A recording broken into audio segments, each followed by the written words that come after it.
You're listening to the groundbreaking community stream.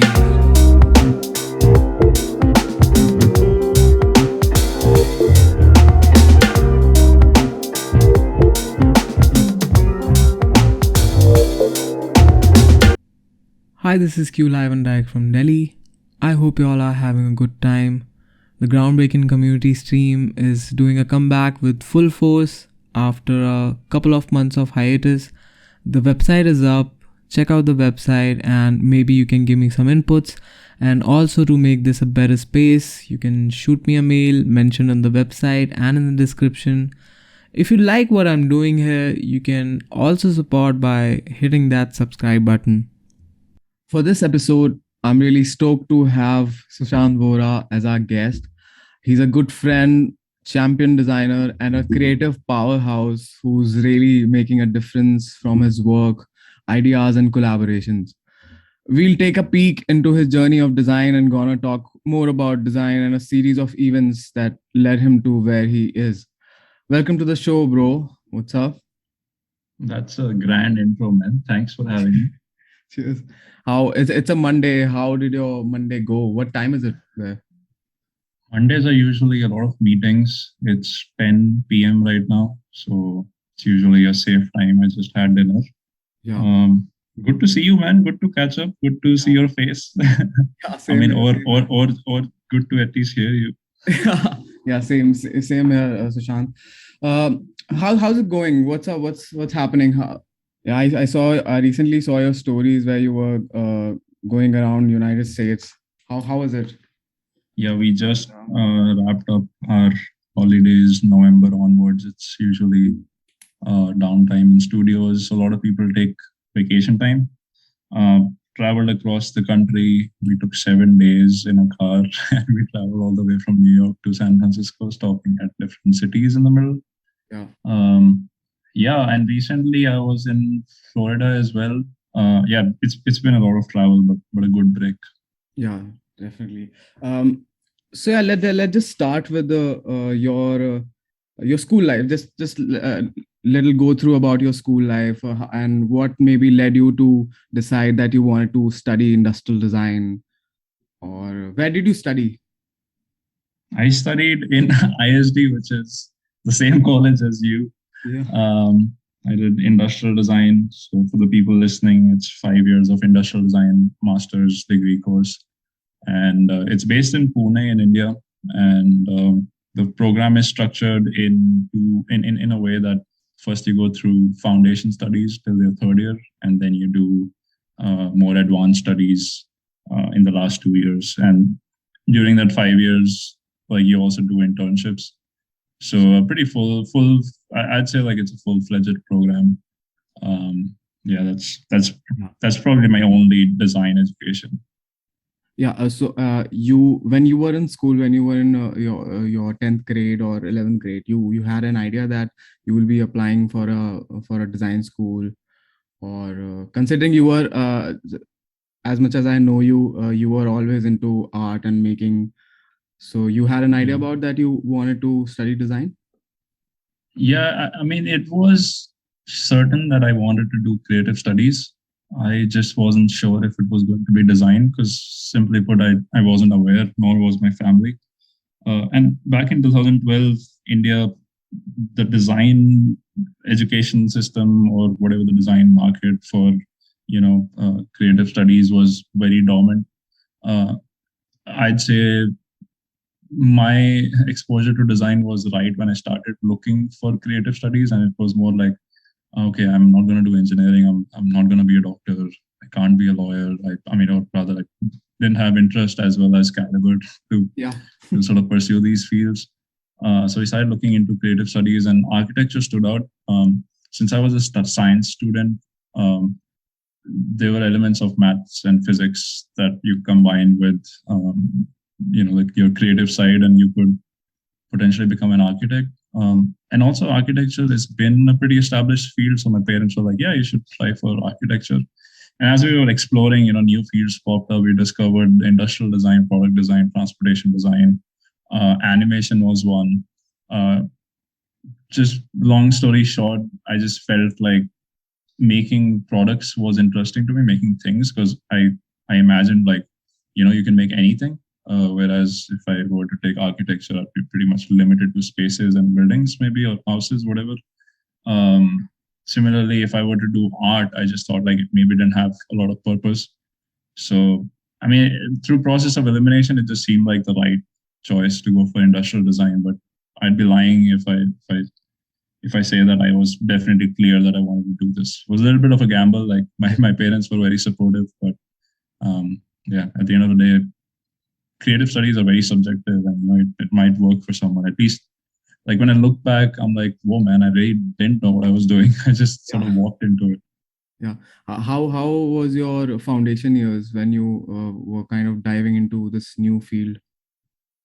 Um, it was a lot of learning and at the same time unlearning. You study in the Indian education system where asking questions is sort of looked down upon. Yeah. And when I joined college, the I think for the most part we were just always asking questions. I think design studies are very uh, sort of interlinked with questioning humanity, questioning user behavior, just things that you've been like not exposed to as you're growing up. Just the fact that one simple question can have multiple right answers, like that blew my mind. Like, because through our Indian education system, you're often taught that there's only one right answer out of the four options given. Like that's how our exams are. To understand like the subjective nature of design was, that was a challenge.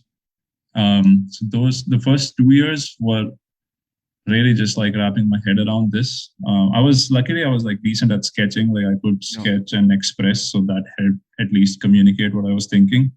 But again, like I had no idea if I was asking the right questions, if I was saying the right things, if I was even understanding what design was. But at least I was working on my sketching. There were some software skills being taught at college, so those things were fun, and I think that's what kept me going. So at what time you realize that, oh, you kind of love what you're doing, and did you have a clear idea about where you were going? I'd say yes and no. Yes, in the sense that through my foundation studies, I was uh, certain that, like, I was pretty sure at the end of it that this is the field I wanted to be in. Never have I really felt that I made a mistake and I entered the wrong field. But I was very uncertain as to what the future holds. I had no idea what an industrial designer does on a day-to-day basis. I was just simply excited to like design stuff, sketch, and make cool stuff. And I wasn't really thinking about the big picture. I was just enjoying my time in college. So in a way, I was excited to explore what the future holds, but I had really no idea what an ID does or what a product designer actually does on a day-to-day basis. Yeah. Um, yeah, it makes sense. I mean, it was kind of same to me. It took me some time to kind of realize what I was doing, because again, there was a lot of learning and unlearning. So yeah, moving on. Like when we were in our foundation, we had to do an internship to kind of get ourselves out there, and it was kind of a compulsory thing in our curriculum. How did you approach to that? Did you have a clear Man, idea that where in what segments of design you'd like to work, or dude, internship time was stressful. It was really hard. In our college, we had a really good sort of structure of working in teams. As you hit third year, you'll be working with senior students from fifth year, and when you are in fifth year, you'll be working with junior students. So most of the times, you'll be interacting with people who have already done internships, who have already sort of gone through the struggle and found their place. And the funny thing is, like, I ended up with people who were sort of one of the best in the batch, and they were traveling to different cities and they're coming back with tons of experiences, and it just seemed like a really high standard to match. Um, and I think it's the same culture in a lot of prestigious colleges where the alumni is just so strong. They've been to so many places. Like you feel this pressure to live up to that name, to live up to uh, not just the college's reputation, but like as an individual, you don't want to be left behind without an internship or with, let's say, a subpar Yeah. experience. So for me, like, I just thought like I had to, like, go all guns blazing, basically brute force my way into the Yeah. industry. But it was really hard. I sent like 200 emails. I had no idea how the job market works. I had no idea how to get internships. I was just reaching out to people. I was just applying to all companies that I could find online. And I sort of like brute forced my way in, man. This is like third year, just finished my portfolio, really have no idea what an ID does, just confident in my sketching skills and maybe concept skills. Um, is yeah, I don't know how to put it, but like now it just feels funny, like applying to 200 places and Yeah. then getting one. But like looking back, it was stressful when you wouldn't get any replies. You'd get a lot of no's, and you wouldn't like. That's I wasn't aware of like what was wrong. Like why am I getting rejected? Like now that I look back, I can see where my work was and what mistakes I did. But just at that point it'll be heartbreaking. Nobody would reply. Yeah. And we didn't have a placement program as such, so the students were sort of on their own. And Yeah. that's kind of good because like it strengthens you up. You develop a heart. You get rejections and you deal with it. You just learn to just accept it.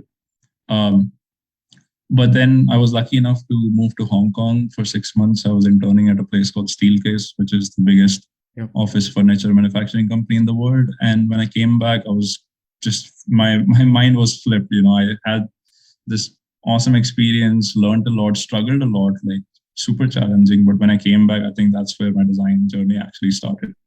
Yeah. And I wasn't sketching and 3D modeling anymore. I was just thinking all the time. I was trying to solve all the time.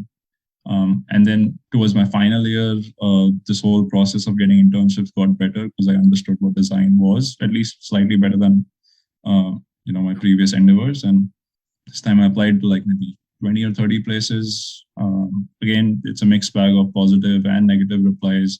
And then I was in Austria working at a design consultancy called Kiska. Yeah. Kiska is I'd say a mid-sized to large-sized design studio based in Salzburg. There are around 200 people, and they do a lot of transportation design stuff. They do a lot of product design stuff. They're still consultants, but there's these icon brands that they work with, like KTM and Adidas. And just lucky enough to travel and work with a massive design powerhouse. Yeah. And what kind of projects you were doing at Kiska? Um, I'd say it was a lot of like extreme adventure sports as well as a good mix of maybe business design. I was lucky enough to find some projects which weren't typical Kiska projects, which means that if you look at Kiska's work, they're best known for KTM bikes and Husqvarna bikes. Yeah. They do a lot of MotoGP stuff. They do a lot of performance gear for athletes.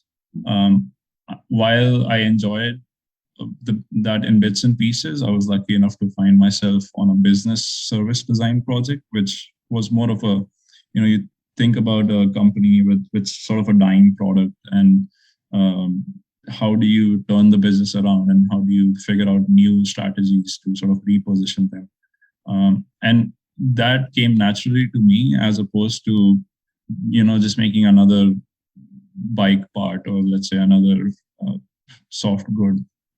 For me, it was the challenge was worth solving when a company tells you that, oh, we have a product that's it's going to be obsolete in the next 10 years. How do we pivot from there, and how do we leverage what we have, what makes sense for us? Like that's the kind of problem that I was deeply interested in, than some of the projects which were really just making the next version of on an existing product. Wow. Yeah. So yeah, I mean, what were you thinking about the domains you wanted to work in when you were kind of applying for internships, or you had like considering your previous experiences, for example in steel case. And I think you've also worked did a small internship at Godrej. Yeah, So I was in considering Godrej for working in two an, months. yeah, for furniture environment, you were you kind of also deciding some domains you wanted to go in or something? Um, I mean, it just so happened that I have two internships in a furniture centric company, but both those experiences were beyond furniture. I'd say, like, just look at Steelcase. It's more about the workspace, so it's more about productivity than furniture. Like, furniture is just an object you make, but the thought process and the driving factors are very different. Similarly, working at Kiska, even though like some of the products were very stereotypical adventure products, but the problems were very different. I also remember like solving really funny problems. Like one of them was a bread stand. It was like a baguette stand in a supermarket, and the problem was that the baguettes, if they weren't sold because they were wrapped in plastic, they would start to like emit moisture and they'll start to sog. So they'll start to sag. Sorry, they'll basically become soggy and they'll bend and because the baguettes were standing, they'll start to bend, and nobody wanted to buy a bent baguette, Yeah. and that's the problem we were trying to solve. And I was put on the project, and I was like, why don't we just lay them down? And ultimately, that's kind of the solution. But I think like just knowing that like these problems exist, and Yeah. uh, sometimes the solution is right there. Sometimes like you really have to hunt for a solution. It was just more like I understood what the process was. I understood that even if something, even if you're just confident in your first sketch or your first idea and never settle on it, like keep pushing it, keep asking the right questions, keep sort of exploring. Um, and that was my intent, like throughout all my internships. It wasn't really about the domain I wanted to be in or like the field I wanted to work in. It was just like, am I asking the right questions? Am I making progress? Am I pushing in every project? So yeah, I mean, I've seen you speak a lot about asking right questions for your briefs, for your projects. Where did you get this perspective of maybe doing following this process? Did you know about it before, or maybe you were around such people who were asking right questions? I think it starts.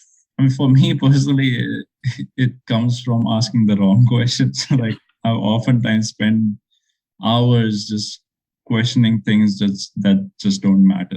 Sometimes people just leap forward into the design process and they ask questions like, should I put this color versus that color? And I'm still nowadays, like I'm still stuck in a phase where I'm like, should this even be designed? Should we even think about color in the first place? How big a factor is color? Sometimes people subconsciously or because their training is such that they look at the process, they look at what is on the internet, and they always want to jump to the end result, Yeah. basically bypassing everything. Like you and I both know, like renderings have become so big in the last decade or the last 5 years at least, that now it's very hard to figure out if the product or a rendering actually solves something that's worth solving. Uh, and again, like I don't have anything against beautiful renderings. I really like good visualization. It's just that if somebody tries to sell it as good design, that is when I start thinking like, okay, what problem is it solving? Is it a problem worth solving? Is it relevant today, or is it going to be relevant tomorrow? I think that's where my thought process starts from now, Yeah. than simply just jumping into a project and just making a cool little object. Which is again like that is something I used to do as well. Like I think most of us start with that, where we are so excited by the opportunities that design presents to us that we'll make something cool at the end. But I think taking a step back, realizing if things are worth solving, and again, like it also means like finding things that you should invest your time in, that will potentially have an impact rather than just making another object. Yeah. Which again is the funny thing. Like the funny thing is that I still like making objects, and I make sure that they are limited to an online virtual JPEG format. Like I'm not gonna. I'm consciously trying to not bring more shit into this world. That's why like it's still like a emotional outlet for me to make renderings and visual stuff. But again, if I were to make real world objects, I'll be thinking about the relevancy of those things. Yeah, very well put, Sushant. I mean, definitely, it's one of those things that you have to keep in mind when you're pursuing design. That what is the purpose and why are you actually doing it? Uh, so, what pointers did you give yourself throughout this time, where which was kind of pushing you to consistently learn, or was it the people around where you were working? Or were you like into reading stuff, or like reaching out to people? Yeah, I think I I've been fairly confident in my work, even though when my work was shit, and even though when my work became better. Like I always believed in my work. It's just one of those abilities that I've possessed. It's just something I'm passionate about, like my field. Again, like I'll have anxieties and underconfidence in a lot of other fields, but my design work is something that I'm happy to own and I'm happy to defend at any time. And throughout my college years, I was just sort of like I'd sometimes isolate myself from the noise and figure out like who is who and where do I find the help that I need. Sometimes school can become a little bit competitive and unhealthy. And it's for me like one of the things was just not to get too bothered. Our professors, your friends, they might not agree with you, but then the question is, are they the right person to sort of give you the feedback you need for this particular kind of project? Yeah. And if you feel that's not the case, then you should go out and find people who are relevant to your project, who are relevant to your growth, and then actually get feedback from them. Similarly, there might be projects and there might be opportunities where the school is actually a brilliant space for you to get feedback from. So make use of that. And that's something that I did. Like whenever I found something that the school is really good at, my professors are really good at, I go to them, get the help that I need. Other times when I wasn't certain about the feedback that I was getting from my college or my friends, I'd actually seek information, whether that is in online communities or forums, or even get somebody to get on a call with me for 15 minutes just to give me some feedback on my work. Again, I think for me, all I really wanted to do was just progress in my projects, progress in my uh, designs, let's say. I just wanted to get to a point where I can confidently defend myself. I get uncomfortable when I can't defend myself. I get uncomfortable with half-baked thoughts. So for me, it was a lot about finding the right sort of resources where I can truly feel confident about what I'm doing is the right thing to do, or at least have most of it figured out so I can defend myself. Yeah. So that was one of the driving factors. I think it still is. Like I still feel very underconfident, or like I actually find it very uncomfortable when I'm put at a spot where I don't have a developed point of view and somebody asks me about it. I just have to say, man, sorry, I do not have a point of view on it. Like, come back after 2 months, and then maybe I let it brew for a bit. I'll hear other point of views, I'll get feedback, and so on. But that's one thing that really kept me going throughout. Definitely an interesting take about your self-reflection.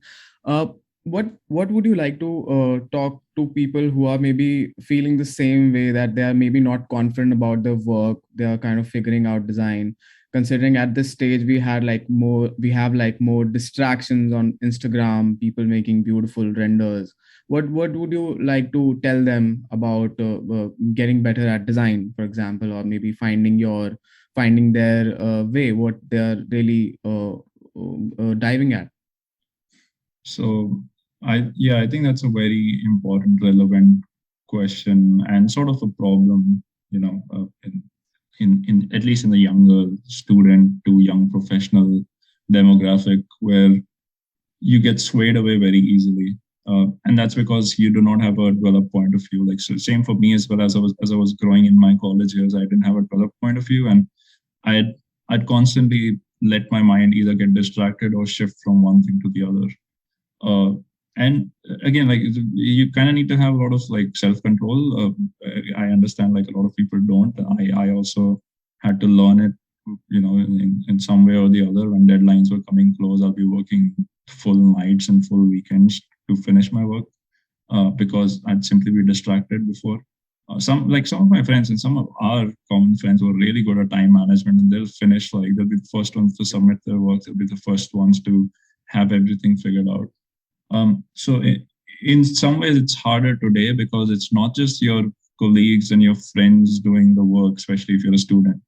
It's also like online on Instagram, Behance. People do it and they do it so much better and then make it look beautiful and they put it online and people follow them and like them, and you get a lot of like social credits basically, which makes you think that, oh man, this guy is really great and I don't think I'm ever going to be this good. Or otherwise, you think that this is what I need to do and this is how I'll get some validation. Um, and as long as you take it as a game, it's fine. If you take it only as a social credit system, it's perfect. But that doesn't, it's not a merit for how good your design work is or how good a creative thinker you are. So for today's, again, just going back to your question, I'd say like for today's audience, the younger student and the younger grad who are constantly distracted, uh, I kind of have a funny take on it. I just feel like if good renderings make you question uh, if this is good design or not, like I don't think that should be the question. The question is that can you do good renderings in the first place? Because good renderings is very easy to do today. And very soon in the next 5 years, that is not even going to be a question. You wouldn't even have to have the skill. We have seen so many automated rendering softwares, real-time rendering software, just drag and drop sort of the materials and colors you need and you're good to go. So the problem is that these skills will get obsolete, and the only thing that as a designer will be left with is his or her thinking. That will always have value. I don't think that is ever going to go away. These skills will get automated, like CAD work and simulations and uh, colors, renderings, all these things, animations. Like all these things are just computer. I mean, I just feel like these are computer generated things, and eventually robots are going to take over, and they'll figure this out for you. But at the end of the day, like I said, figuring out your point of view, your thought process, making sure your thinking is strong, that will always have value. So today, these guys might win. Let's say the rendering game, if that's the game you're after. But very soon, it'll all come down to thinking. So my advice would be always focus on thinking. But again, that is not a reason for you to not have good visualization skills. You know what I mean? Like I'm also like I'm playing the devil's advocate here, which is uh, just because somebody's renderings and visualization is good doesn't necessarily mean that it's not designed well, or if it is designed well. So just be aware of like these two different things. One is visualization. Again, it's a great skill to have. If you can mimic it, great. If not, then at least try for it. It's easy enough. Second would be thinking, and that is completely different from visualization skills. Sometimes it helps. Like a good rendering could spark a new idea, but other times those are just two different things where you just have to put focus on. Um, and it's a very long-winded answer, but I think it's a different take because a lot of people just completely get disheartened that, oh, somebody is able to do great renderings and I can't. And my answer is always that you can just put in the hours that other guy has probably put in the hours. And that's one of those skills that you can quickly build up. Like that's not even like a like thinking is what takes years. I cannot like I've seen so many people who just connect dots. Like it's so easy for them to like make patterns in their head to like really solve big problems. And I'm just like, how do you do it? Like that's an insane skill that you can't learn from anywhere. You just have to learn from experience, or at least that's what I think.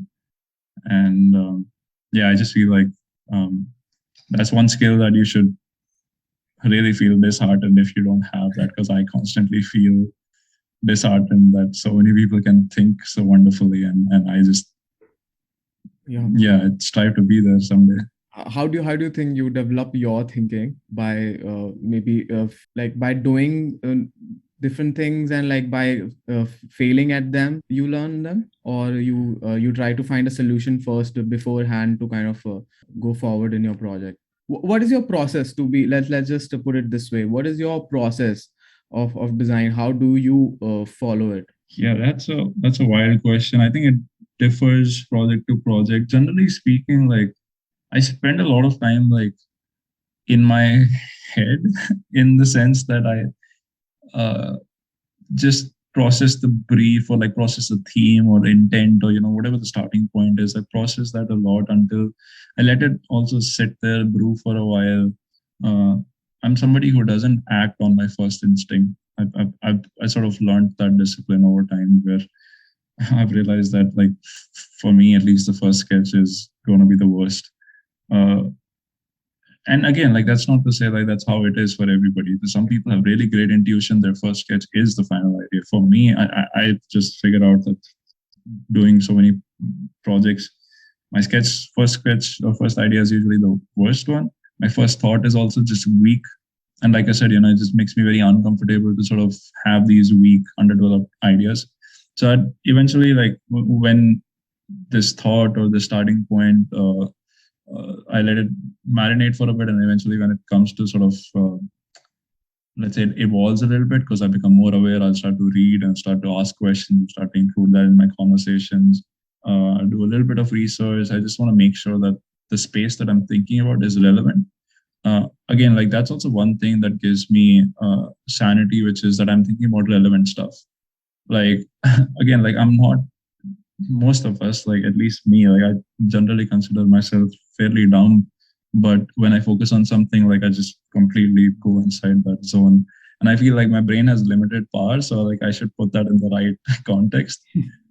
So my thinking process is that, I just, like, I just feel like the amount of brain I have to make the best use of it, I need to sort of let it take it slow, and like I need to sort of let it marinate and like let thoughts brew. And again, I'm very envious and jealous of people who are very spontaneous thinkers and who can just come up with ideas on the spot.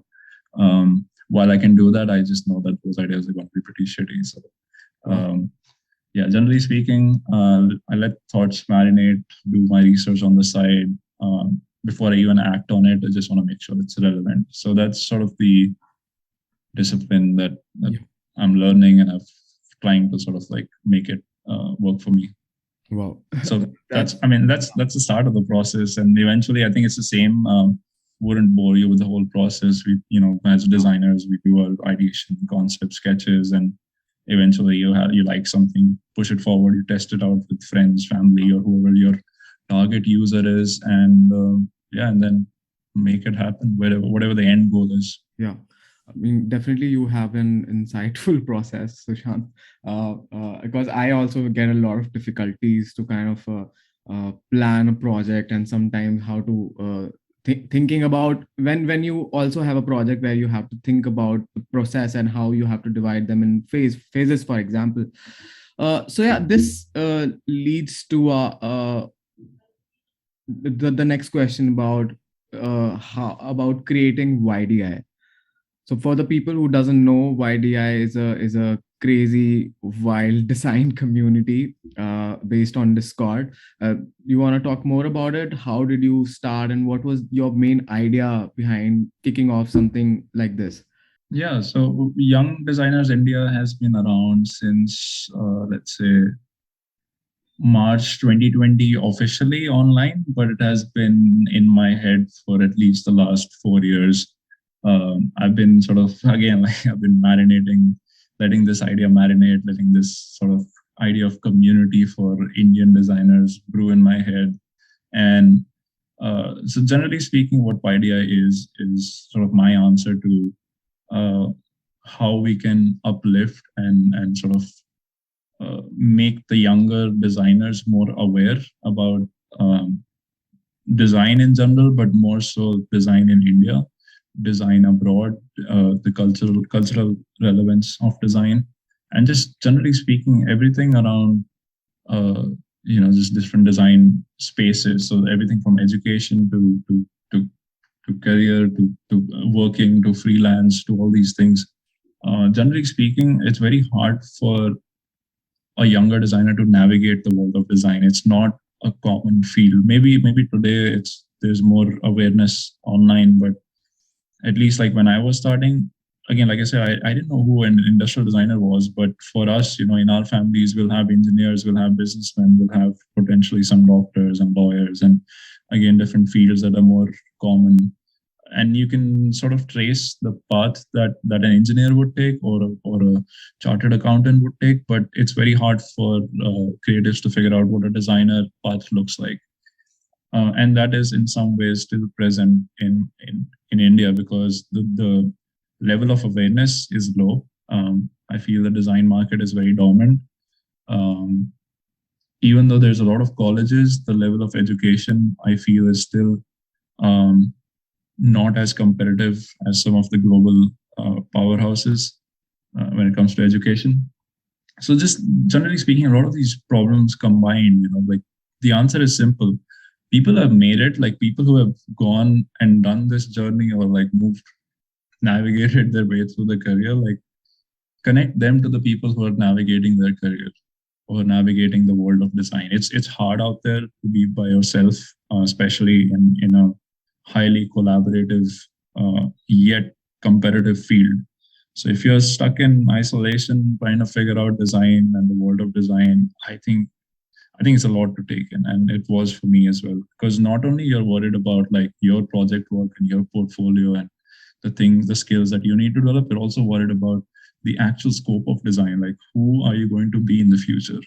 Uh, do I see a path for myself? Because most of the younger students do not know why they're building a portfolio. They don't know why they're designing at college, why they're doing these exercises. What a college teaches, like from sketching to 3D modeling to making things with their hand and storytelling and all those things. It's only like after 4 to 5 years where you figure out, man, I've really now like understood what a designer does. And again, like you and I both know that designers are so varied in their day-to-day tasks. They can be called the same industrial designer, but their tasks can differ a lot. Yeah. So generally speaking, YDI is a community of, at the moment, I think close to 2,000 people. They're all Indian designers from all across the world. So again, it's not just people living in India. There's people living abroad. I think we have more than 23 countries now. There's young professionals, there's students, there's also senior professionals, there's educators, there's people who are enthusiastic about design. You also find people who somehow find themselves in the design ecosystem, like makers, hobbies, as well as mechanical engineers, manufacturers, things like that. I think we have a very nice ecosystem of entrepreneurs, educators, and people who just want to share their knowledge. And obviously, there's a large audience of students as well, who are there to sort of share their work, share their talent, potentially find opportunities to grow, whether that is through jobs and internships or whether that is to just learn from these community members. So that, in a nutshell, is what YDI is. It's still in its growing phase. We're still trying to figure out how to. Uh, Now we have like 2,000 people on board, and we're learning so much about just design in India. Um, just trying to figure out what the right next steps are and what our role can be in, let's say, um, making design a little bit more aware field in India, a little bit more unified, and a little bit more stronger as a whole. Yeah. I mean, personally, for me personally, YDI is really inspirational. Like every time I go into that chat box, there are links where I can learn things. There are tutorials. People are talking about their struggles. So it definitely feels like a safe space for a designer for sure. Because I'm not so active in the community, but still I spend nice amount of time in few days where I can kind of get those links, get those resources out of it. So definitely a community to be to learn from. So, Sushant, you've spent some time working in India, and you're currently working in San Francisco. What led you to kind of move from India to work here, or how what are the differences you found in maybe the process or the approach of design? What is difference, or maybe what's the current scenario you think about the design in India and where you are right now? Yeah, I've right now moving to the US was a conscious decision in the sense that I wanted to be in a very design friendly market. I wanted to gain the experience of a space and a market where designers are celebrated, and you know knowing that a lot of good design comes from San Francisco, it just felt like the right place to be. And somehow the stars aligned, and I've ended up here. So right now I'm at Astro Studios. It's a well reputed design consultancy that has existed for over 25 years, and they've stayed pretty lean and small, but they've done some really iconic products. And again, that's the same case for a lot of San Francisco based design consultancies. A part of it is their proximity to the Silicon Valley, or where all the tech startups and younger companies um, find, let's say, find their residence in. So for us, we get a lot of projects from, and I think it's a known fact that anybody who's based in SF will have exposure to these younger startups, which is my way of saying that fresh ideas, new things, new technology, newer implementations, new applications, just things like that.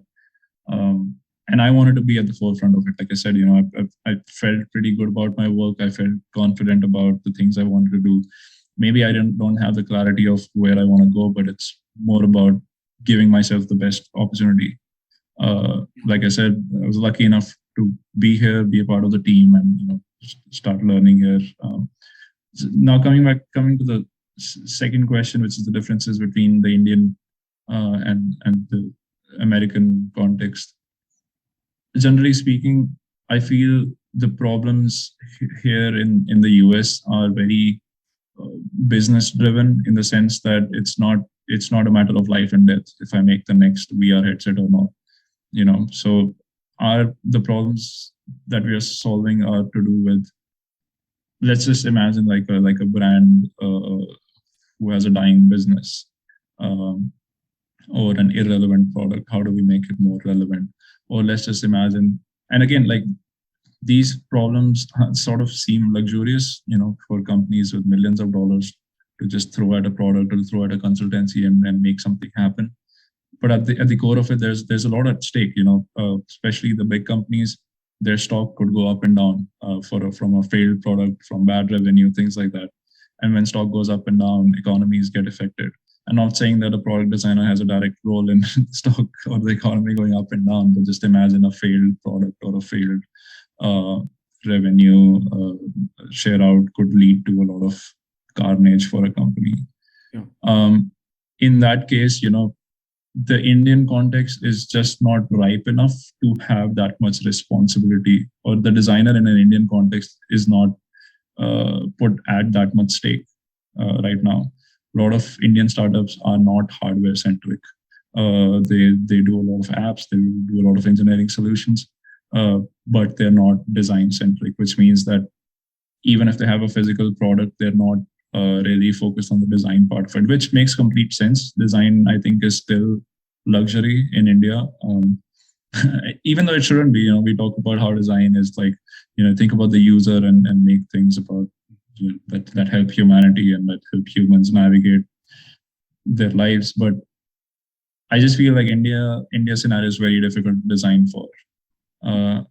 I don't feel competent enough to design for India, and that's a very simple answer to why I'm not in India.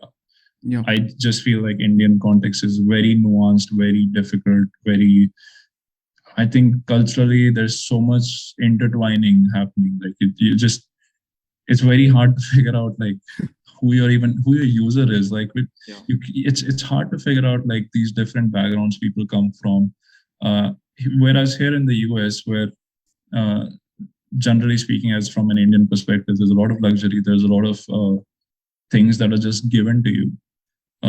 I feel it's easier to design, and again, for me, like, it just felt natural for me to start here, develop my skill, develop, let's say, learn from what a developed market feels like, and then potentially make it harder as I go up. Like, I just felt like if I was going to be in India and start my career there, not only will I struggle to navigate the design market, I'll also struggle to just design, which is one of my strengths, right?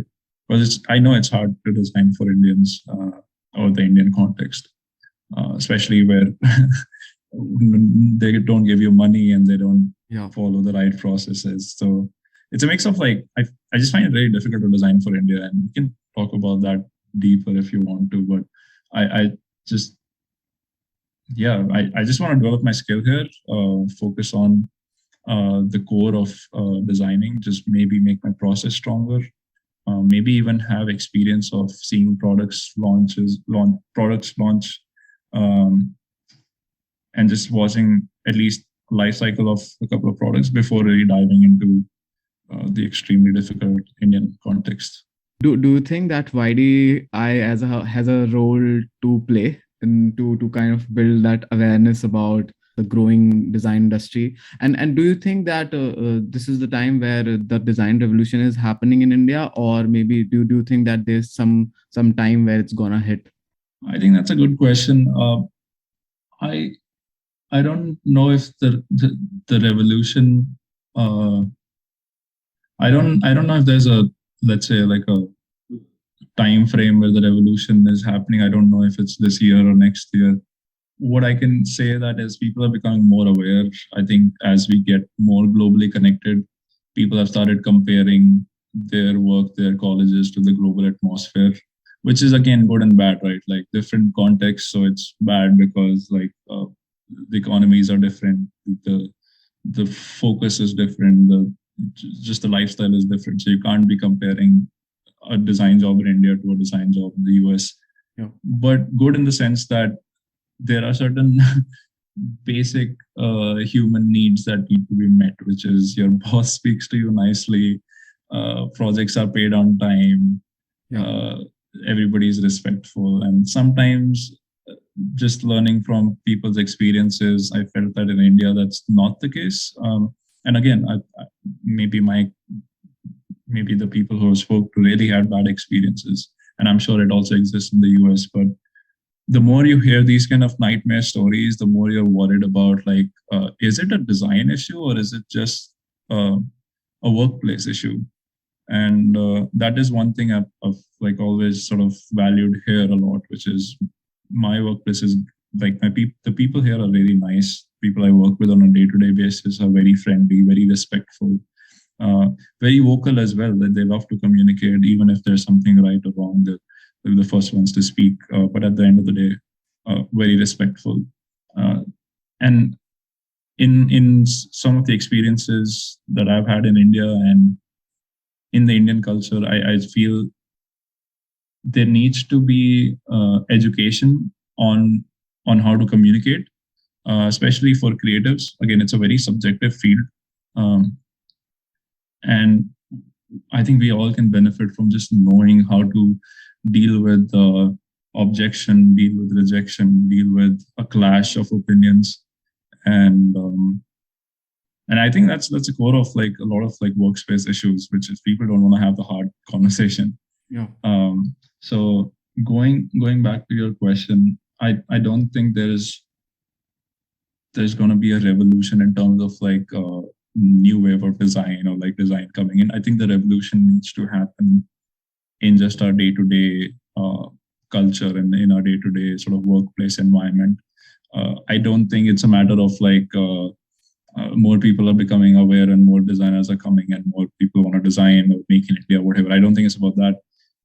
We can't fix these problems until we fix the more human, simple problems, which is it should be fun to work in India, right? And again, like there's a lot of fields where it's actually really, really fun to work in India. Design certainly is not the field right now.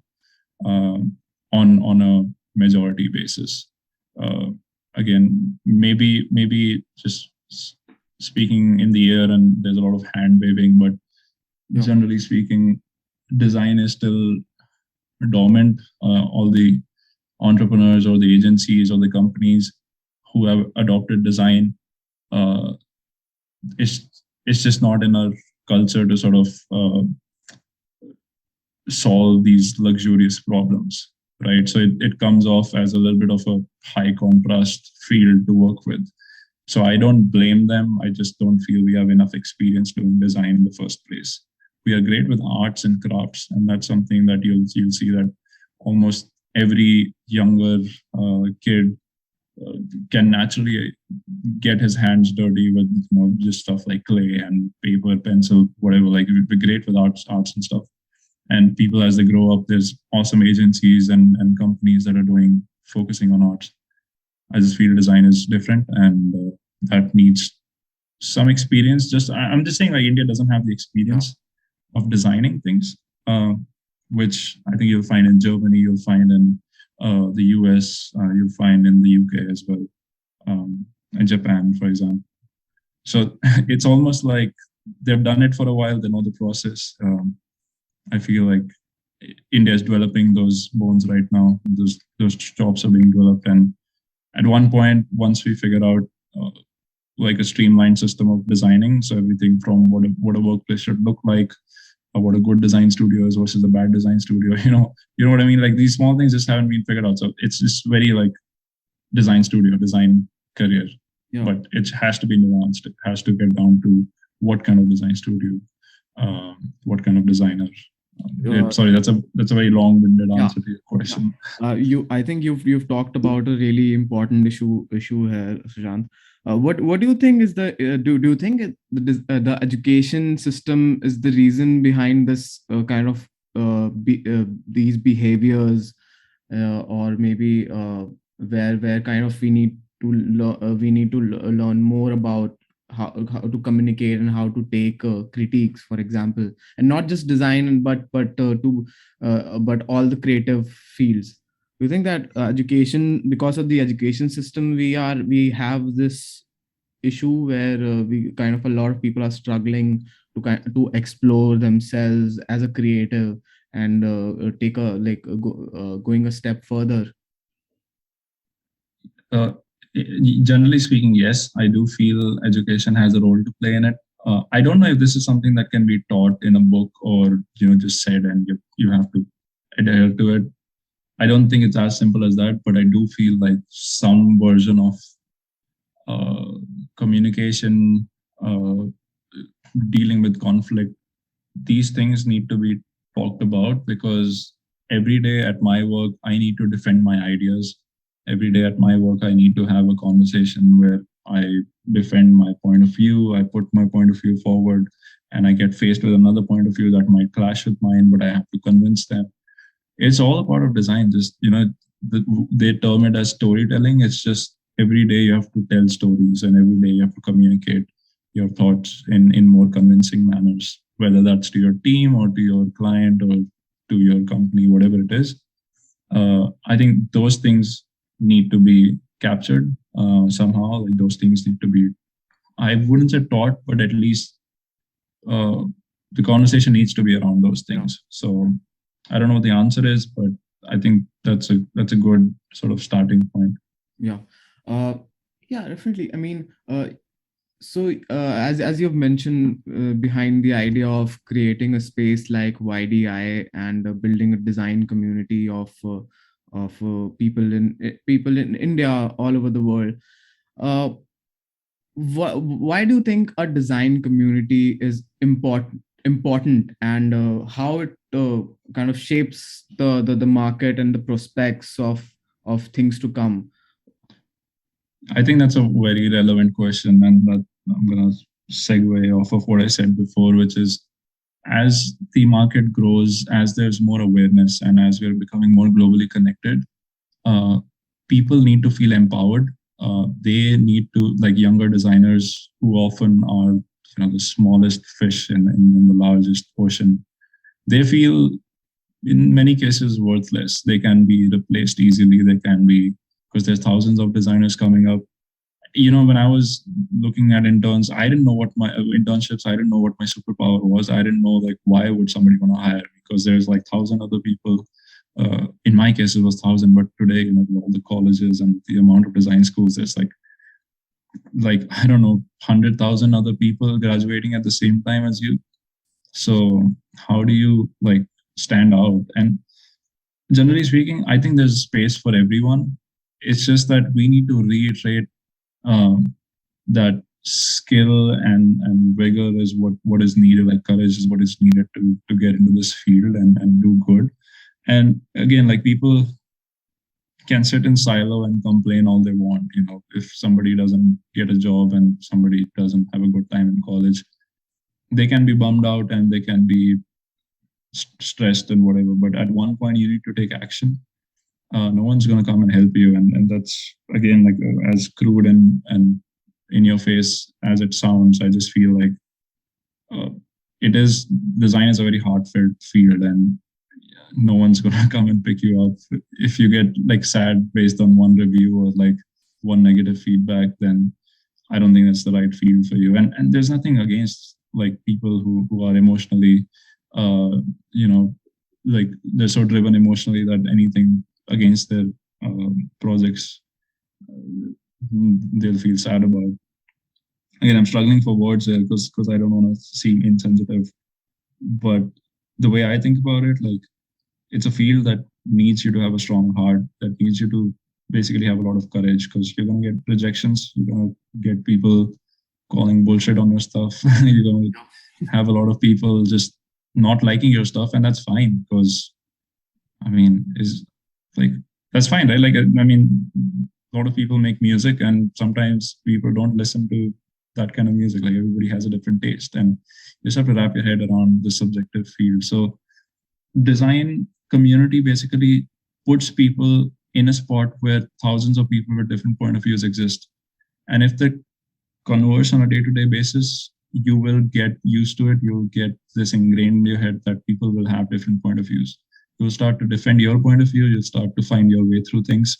You'll start to sort of navigate what it feels like to have a difficult conversation with a stranger online. And the good thing is, these are all people trying to get to the same thing, man. Just this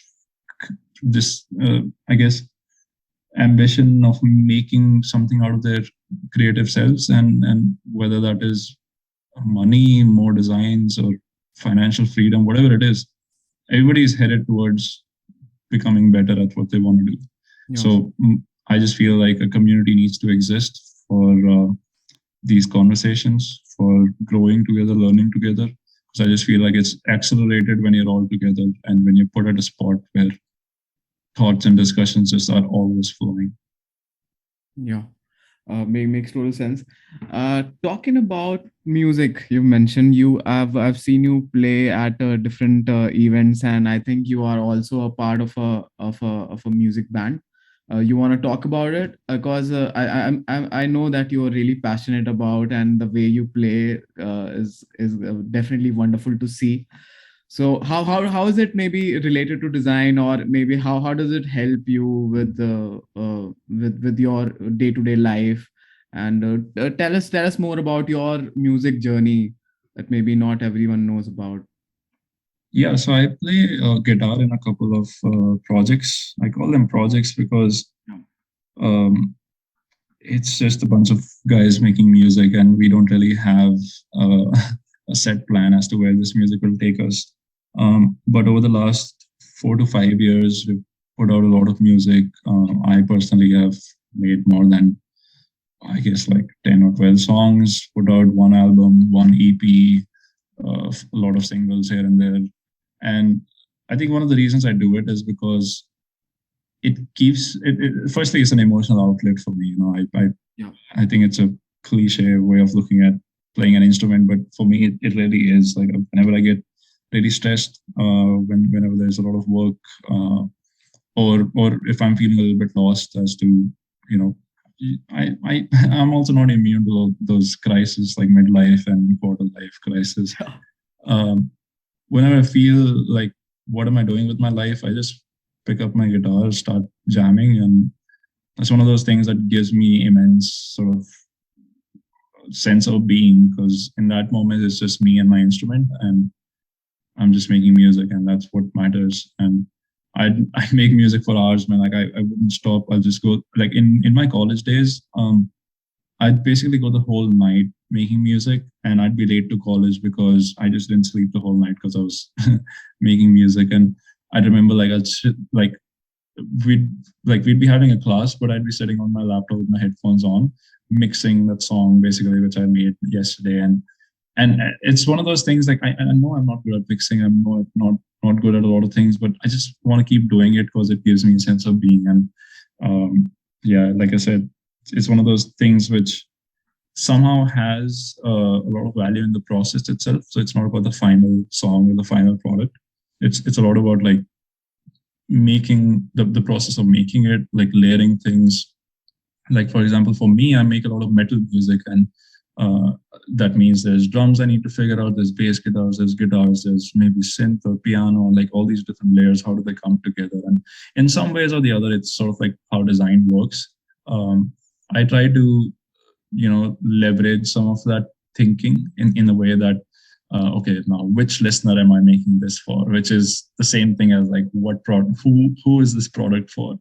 So sometimes I use those analogies, but a lot of times I just try to separate those things out. So like I just feel like if my hobby and passion and my work are kind of linked, then I just feel like it could all come crashing down. So I try to keep those separate because they're both balancing each other. I feel like if I have my work and job sometimes gets a little too much, focus on music a little bit.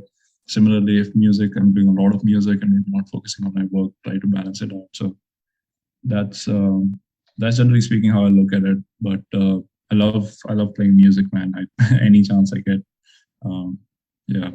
Yeah, I think also like following multiple passions also kind of helps you to move forward and like keeps you motivated.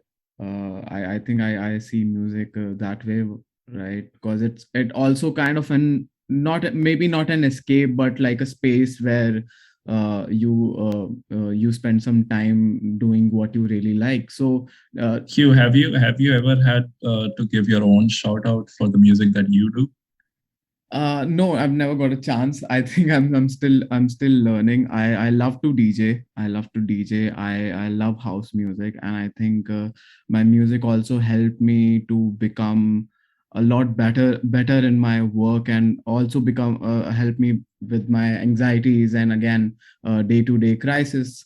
So yeah, I mean I play at I've got a chance to play at clubs. I've got a chance to play at private parties. I think that also kind of helped me to make a space for myself where I can kind of explore myself as a as also as a designer by maybe creating art, album art, for example, right? Considering like being in a part of a music community, for sure. I mean, I've seen your album arts. They are sick, man. Like I definitely remember seeing them in our third year or sometime, and it was definitely I was definitely stoked to see what you were making. Is it on your website? If someone Yeah, wants. that's on a different website that we can probably put in the description. It's called warart.com. And the fun thing was that as soon as we learned Photoshop, the only thing in my mind was like, how do I make money? Yes. I just feel I'm super thankful to our teachers who taught us these softwares, because as soon as I learned them in whatever half-assed way we learned them, I was like, Yeah. hell yeah, I can make some artwork and hopefully get some pocket money. And little did I know, like that became a thing. And uh, I don't do it anymore now actively, but over the last 5 years, I've had so many great experiences with bands just making artwork for their albums, singles. Making a lot of friends as well, because these are all musicians, and like I said, I really like music, whatever it is. Yeah. So yeah, I mean, in a lot of ways, we do a lot of similar things. So if there's any interest, you all should check out Q's music as well. Yeah. Cheers, cheers, cheers, Sushant. So moving on to your, I have your website opened in another tab. And I just wanted to ask you maybe some insights about your projects. Which one's your favorite project out of all the projects you've mentioned in your website? Then I'll talk about my favorite one.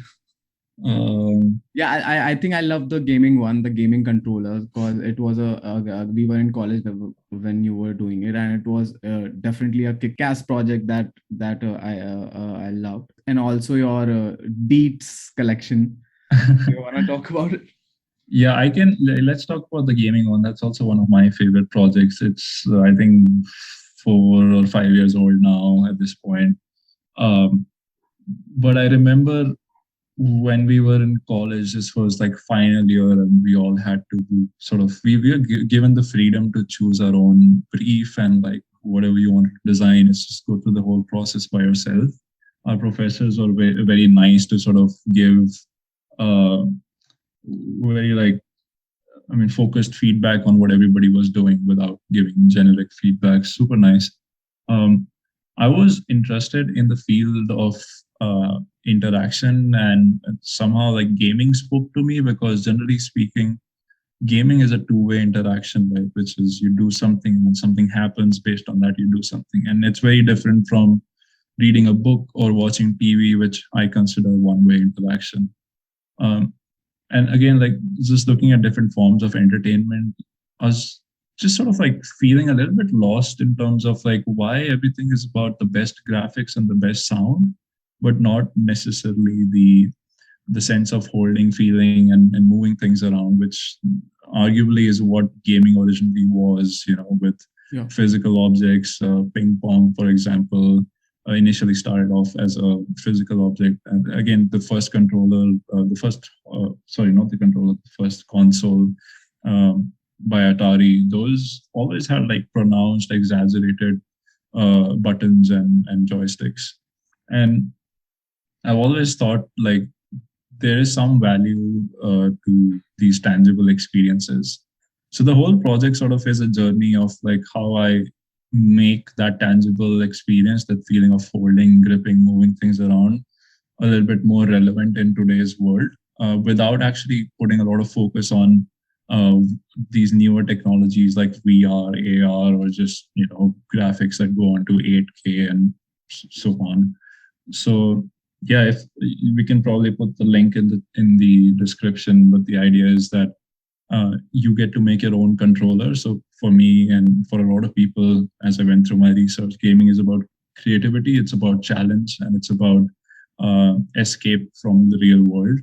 So just combining those three attributes, I came up with the idea of making your own controllers for games because it'll creatively challenge you to figure out what is the right controller for the right sort of experience. Yeah. So your controller could transform into a bike handle, or it could transform into a sports equipment if you're playing a sports game, or a bow and arrow setup if you're playing a medieval game. And I think those things are exciting stories to tell than just saying that's better graphics and better sound. Yeah, I mean, I definitely love the process also in the presentation. So how do you go with learning new skills, like maybe learning a software? How do you decide that okay, you need to maybe upskill yourself in a specific tool? And how do you think that is important for designers or creatives, considering every day you have, as you mentioned, that there are so many automated softwares are coming up,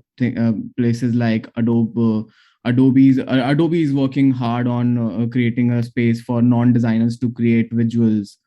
So how do you think about upskilling as a creative, and how do you go through it? I think it's super important to upskill and to keep pushing your existing skills. It is also important to know which skills are relevant. If you are an industrial designer with and you want to purely focus on growing your industrial design uh, career, then taking skills that are more relevant to design are going to help you a lot than maybe taking some sports skills or etc. Maybe it gets a little bit off track. I'm not saying those are not going to help, but the first thing is to figure out which are the relevant skills you want to sort of learn or expand on. The way I've been doing it is, I think it's really on and off. Like, I don't really have a structure. Like, whenever I get enthused about something, I just spend like hours doing it. It's the same thing with music. Whenever I'm into it, like I wouldn't get up at all. Like, I don't have any sense of time when I'm enjoying something. Like, I just keep doing it. And that's, like, again, like, that's maybe unhealthy for a lot of people. Like, maybe people need structure to learn something. For me, it's just the spontaneity of, like, if I like something, I'm just going to keep doing it. It's how I let my thoughts marinate. Like, it'll occupy my head for like weeks straight. Yeah. Similarly, if I find a software or if I see somebody doing something that I can potentially, utilize in whatever it is that I'm doing, I'll just, like, sort of, I don't even have to force myself. I think it comes down to what I like doing, and I think that's the key message here, which is, if you don't like something, it's going to be really hard to keep at it and keep upskilling, like keep learning that. So either find a way to like it, or find something that you like. That's the easy way to put it. I don't have any advice on like how can you like something without, when you don't have any interest in it. No. But yeah, like, there's a lot of things that I just do not like at all. For example, for me, coding is something that I tried my hand at. Like, I really wanted to like learn that as a skill, because I know that's going to be useful to my work. I just do not like learning it. It just feels such a hassle to learn it. So until the time comes where learning it becomes fun, I don't think I'm going to touch it. But again, there's things like computational design, which I think is really, really interesting. I'm enjoying learning it. I do it on the side. Things like visualization, rendering, photography. These are the things that are fun to learn, fun to figure out. There's no pressure. Whereas coding is a little bit like you have to learn something, you got to like practice it. Otherwise, I mean, it's probably true for a lot of other things, but I don't know. Maybe I'm not built for coding. Man, coding is definitely intimidating for me too. I've been seeing a lot of generative art created by coding, and which is just so crazy. So like, it definitely looks inspiring, but I never. It's very intimidating to kind of even learn. So let's just be around Blender and stuff. So yeah, I've spent money on it and I still can't learn. Yeah. Like, I still can't get my head to when like was go this? through the whole process. When was this? I've put I've got subscription for Skillshare. I've also like invested in courses around Python and like processing, and it's just the interest part of it which like dies down, and like the motivation, So I don't know, like, it's just one of those things that I figured out it's not going to work for me. Maybe I'll revisit these things with a different frame of mind. Maybe it's different, but so far, not really working out. Yeah. So again, one more project I wanted to talk about is it's a Deets collection. It's a visual library of product sculpture, as mentioned on your website. I think every single of them definitely creates a mood when you look at them, and also a fun project to look at. What was your main inspiration behind, and why were you kind of doing this? Was it to just like, what was the reason that you picked such project, or did you talk about it with people and then came up with this? Yeah, I think there's two different core reasons. One, the intent was to strengthen my Blender skills, so everything that you see is rendered in Blender 3D. The second intention was to sort of give myself a time frame and design, render, visualize everything in that sort of bracket, which is, it might be 2 hours, it might be 3 hours, it might be the end of the day. And again, both of these are for personal learning. There's nothing that I want to like show off through this. There's nothing that I want to sell. There's nothing that, I don't think there's a lot of storytelling. Like, of course, that's one of those things, like when you visualize and communicate something, when you actually put like a visual to something, there's definitely inherently going to be some sort of storytelling. There's some sort of message being conveyed. So I try to emphasize that a little bit. But again, I think the intent was to really just give myself a block of time from start of an idea to executing it to finishing it visually, making it really crisp, and sticking to a standard of visuals was really important. Yeah. Again, I'm not like I said, like it was really to push my Blender skills and not really think about the thought process or the story or the thinking or what solution these images solve. Like it wasn't really about that. Sometimes like these act as creative exercises to just keep my mind flowing, like keep my brain pumped. Like because I do a lot of design on a day-to-day basis at work, and sometimes you just want to do a little bit more concept artwork without really worrying about the harsh realities of real world design. Yeah. Um, so, what do you think about NFTs? That's the hot topic out there. Is it the hot topic in Silicon Valley or where you are right now?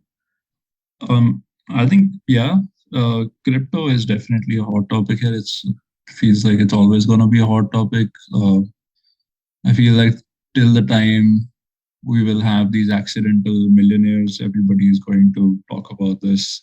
Similarly with NFTs as well. Uh, People are talking about NFTs because you make a lot of money either uh, selling them, flipping them, or like hodling them. Have you thought of building some product design NFTs maybe? I've thought about it for sure. I am just worried about the saturation of digital media being sold as NFTs. So I've thought about ideas like maybe I have a product with full, let's say, drawings and dimensions and a guide to manufacture it and like the right kind of materials and like a complete PDF as well as the right to sort of sell it and own it. Like that can be sold for a lot of money, but I just feel very like I don't know, maybe it's the lack of trust in this process right now. Like I feel I've seen a lot of work being ripped off. I've seen a lot of content not like a lot of content shared which doesn't originally belong to the guy who shared it, which is actually copyright protected, but it's still selling. And I think it's the lack of trust that makes me lack of trust in the system right now, which makes me a little bit worried. I have no doubt that decentralized systems are the way to go. I'm pretty sure like that's going to happen, and a big chunk of our market is going to be revolutionized just because there's going to be a ledger system where we can figure out the actual ownership of these. Uh, right now it's media, but in the future it can be a lot of things. So I have no doubt in the technology. I just feel the way it exists right now, it's I worry if content can be again like there's a joke that like people just can screenshot your Bored Ape JPEG. And again like I feel money is one part of it. I think it's definitely inviting and interesting to sort of explore what selling a high value NFT would feel like. But the other part of it is actually I was just talking about this to someone, which is how people. So this is not about like buying a meme or a GIF or a JPEG. It's about like capturing a piece of time. It's like a piece of culture that you're capturing, and that's what you own. In the sense that somebody who owns Beeple's collection of artworks, he paid $69 million for it. He doesn't really own. I just feel like it's not about the JPEGs. It's not about the artwork. It's about that the uniqueness of the what are the odds that some dude sat for a decade and made artworks every day. Yeah. And I don't think that's going to happen again. And even if it happens again, this dude is the first one to do it. Yeah. And his content is owned by somebody who paid $69 million. So just the fact that he's captured this moment in our history, I think that's interesting. And there's other events, there's other things like this as well, like Adidas's first NFT. Yeah. There's a lot of these metaverse concepts where people are capturing these virtual environments. I think those are interesting. Those are definitely uh, things that I can like say that, oh, this he's captured a moment in time. But again, like you and I know, like this type of shit that's online, it's why is there so much junk online? Who's gonna buy that shit? Like that's one thing I do not get behind, Yeah. or I just cannot wrap my head around why every uh, Tom, Dick, and Harry is putting things online, hoping that it'll sell. Yeah. Yeah, definitely. I mean, do you think more like what Adidas did? Do you think more collaborations over NFTs are incoming, or gonna happen? Yeah. Do you think also it's gonna impact in to design industry in any way? Yeah, I feel so in terms of collaborations, definitely, I feel there's a lot of different ways where you can. I mean, I just feel like generally speaking, the world of like NFTs and making art online has expanded so much in the last 3 4 years. The fact that you can collaborate with somebody sitting in a different part of the world is super interesting. Even though that has existed in the past, today with technologies, real time software capabilities, I just feel it's a brilliant time for people looking to work together with either brands or people looking to work together with other people. So collaborations for sure. I think a big plus. NFTs have already shown that level of let's say unity amongst artists. A lot of artists buy other artists' work, and a lot of artists work together to create a product. And it's sort of like empowered artists in a way, which then eventually it's a community building exercise or completely revolutionizing the artist market. Could be anything. I don't want to. I mean I'm fine with both. Like it's these are both positives in my eye. Again, like there's this whole negative side of like gas fee and like Yeah. the carbon emissions and things like that. Um, so maybe not the right time to do NFTs. Maybe wait for it to figure out. I just feel very, like I said, like it's one of those things that I haven't fully researched. Yeah. So I don't have a strong opinion on whether it's ethically right to have NFTs online or like from a sustainable Earth perspective. Like I don't know if it's the right thing. But from a community building perspective and from what it has shown us in terms of empowering artists, I think it's a great sort of first step, at least in terms of like product design. Like I said, it has to go beyond just digital media. What can we sell online? Is it just simple 3D prints? Is it full plans of how to make something? Um, yeah, I think like that's one of those things where you need some creative minds. It is definitely a crazy time, man. I mean, people are selling their artwork for millions of dollars, right? And it's it's also crazy how the normal people, non-creators are looking at it, and everyone just wants a piece of it, right? So I reached out to our friends and kind of wanted to we talked about the things I should ask from you. What do you think are the best strategies to find good internship, and how you should go with it? Generally speaking, any internship can be good if the student has an open mind, or let's say if the intern has an open mind. And I know that's like sugarcoating the world of internships. It's really hard out there. Um, to find the right fit, I think it's a matter of trial and error. Like you're not gonna nail it in the first go. You have to do a few internships, work with different people. One thing I do recommend is traveling. I'm super grateful to have had the chance to work in different places.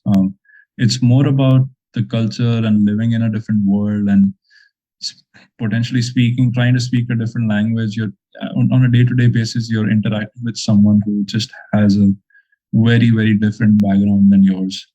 And I think that can always lead to a lot of growth. So if you're looking for internships, try and find spots that are going to challenge you.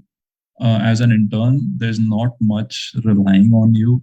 You know, if you are you're basically training to become a designer, and as a student, sometimes professionals go easy on you.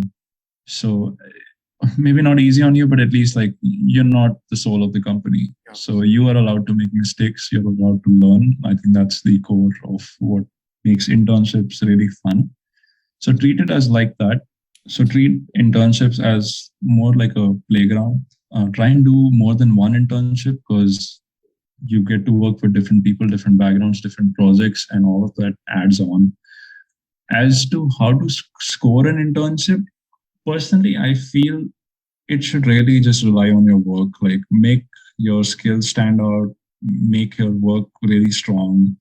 Be more self-aware, like gather feedback from people, but also like before gathering feedback, just do whatever is in your hands to really make your work stand out. Like I've seen a lot of portfolios with spelling mistakes and really bad pictures being taken. Like those are things that are easily fixable.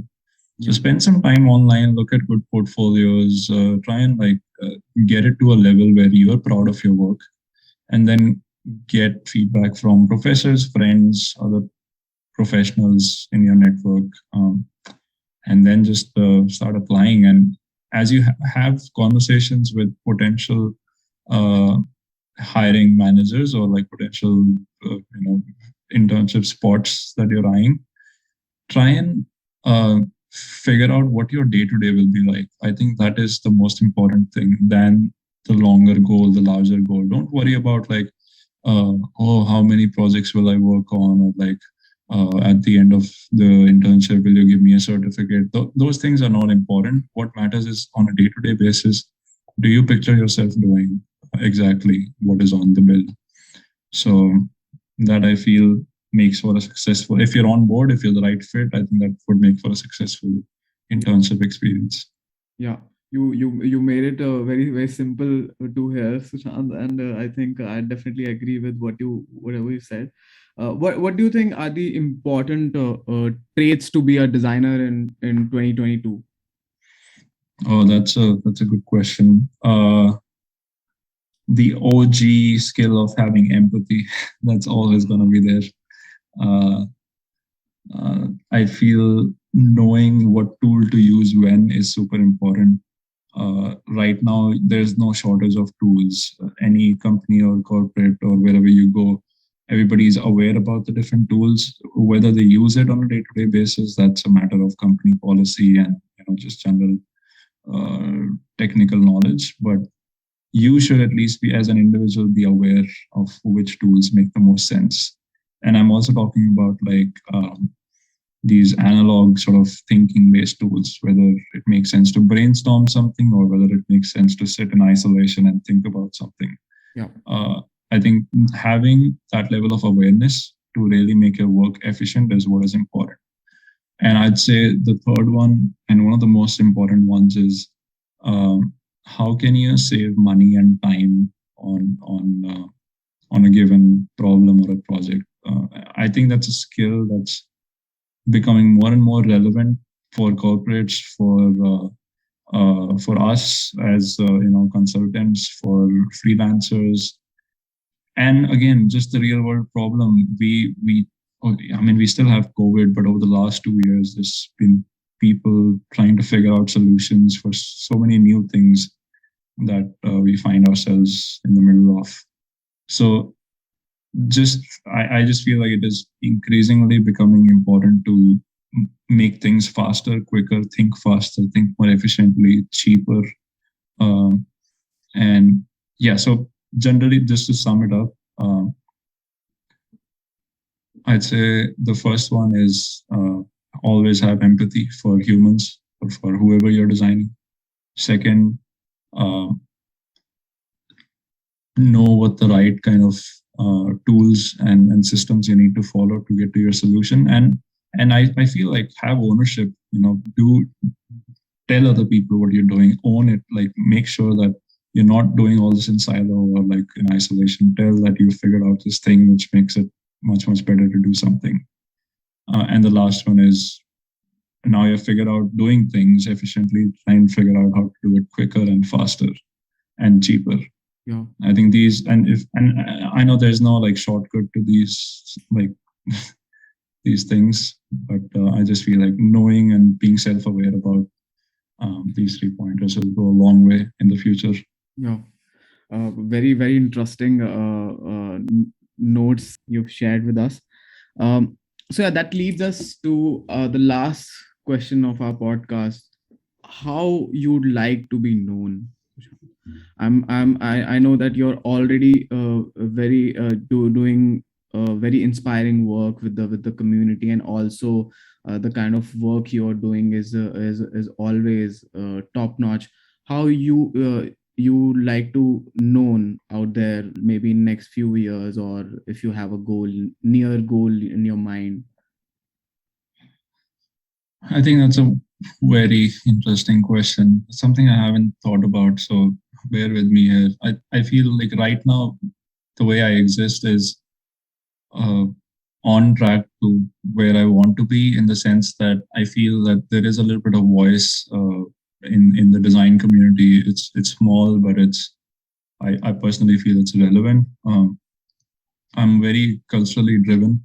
I don't forget my roots. I like to sort of bring my own culture in everything I do, whether that's a way of working, or whether that's like passing my work or like some freelance work to my people back home, because I truly believe in the power of community, and that's the place I live in, and that's the place sort of I thrive in as well. Like I feel power in this whole idea of living in a community, sort of having a voice in the world of design. The way I want to be known from here on is somebody who gives back a lot more. I'm trying to do that, but again, like with my experience with sort of the space I'm in, I don't think I'm the right person to answer questions that arise. I'm also somebody who's constantly learning, so the idea in the future is somebody who gives back to the community, somebody who uh, is disciplined enough to sort of understand the nuances of these different design aspects and design, just the demographic. Like I just feel like for me, my future will really heavily make me involved in a community, and I just feel like I want to be an informed and caring giver, if that makes sense. Yeah, that makes total sense. Okay. Thanks, Sushant. I'm really stoked to have this conversation with you, and there are a lot of learning with the conversation we had, and also it was a lot of reminders for me personally to do in past in the near future, and I hope that we will be able to collaborate in any project or something. So yeah, thanks for doing this, Sushant. Thanks for finding the time to do this. Thanks, Q, for having me. This was awesome. There's so many uh, good questions that some I've thought about, some I really just did not, like they just came out of the blue. But I think very insightful conversation, like conversations like these always sort of help me become a little bit more grounded. It allows me to speak about things I'm passionate about, and obviously learning from what the relevant uh, questions are. Yeah. All right, Sushant. I hope to see you soon. You have a good week ahead. Thanks, Q.